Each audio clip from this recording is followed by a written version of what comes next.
انسان کو یہ خوش ہونا چاہیے کہ اگر وہ واقعی اللہ سے محبت کرتا ہے نا تو اس کو یقین ہو کہ اللہ بھی مجھ سے محبت کرتا ہے، اور اس کو یہ بھی یقین ہونا چاہیے کہ میری اس تکلیف کو میرا رب پہچانتا بھی ہے، اور اس کو پتا ہے کہ میرا بندہ جو ہے تکلیف میں، اور میرے رب کو پسند نہیں ہے کہ مجھے تکلیف آئے۔ آپ کو حدیث سناتا ہوں، صحیح بخاری کی ایک اور حدیث ہے، یہ بھی حدیث قدسی۔ اللہ کے رسول صلی اللہ علیہ وسلم، میں سمجھتا ہوں یہ سبحان اللہ، یعنی یہ انتہا ہے اللہ کی محبت کی، اس سے زیادہ کیا محبت ہو سکتی ہے۔ نبی صلی اللہ علیہ وسلم نے فرمایا کہ اللہ فرماتے ہیں وَمَا تَرَدَّدْتُ عَنْ شَيْءٍ أَنَا فَاعِلُهُ تَرَدُّدِي عَنْ نَفْسِ الْمُؤْمِنِ۔ اللہ فرماتے ہیں جب بھی میں نے کوئی بھی کام کرنا ہوتا ہے نا، مجھے کبھی بھی اس میں کوئی ہیزیٹیشن اور کوئی تردد نہیں آتا سوائے ایک کام میں۔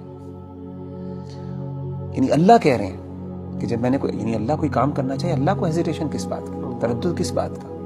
اللہ تو بے نیاز ذات ہے نا۔ نبی صلی اللہ علیہ وسلم فرماتے ہیں کہ اللہ فرماتے ہیں کہ مجھے صرف ایک چیز میں ہیزیٹیشن ہوتی ہے، تردد ہوتا ہے، اور وہ اپنے مومن بندے کی جان لیتے ہوئے۔ کیوں؟ فرمائے یکرہ الموت وانا اکرہ مساءتہ، اس کو موت ناپسند ہے اور مجھے اچھا نہیں لگتا کہ میں اس کو تکلیف دوں۔ اللہ اکبر۔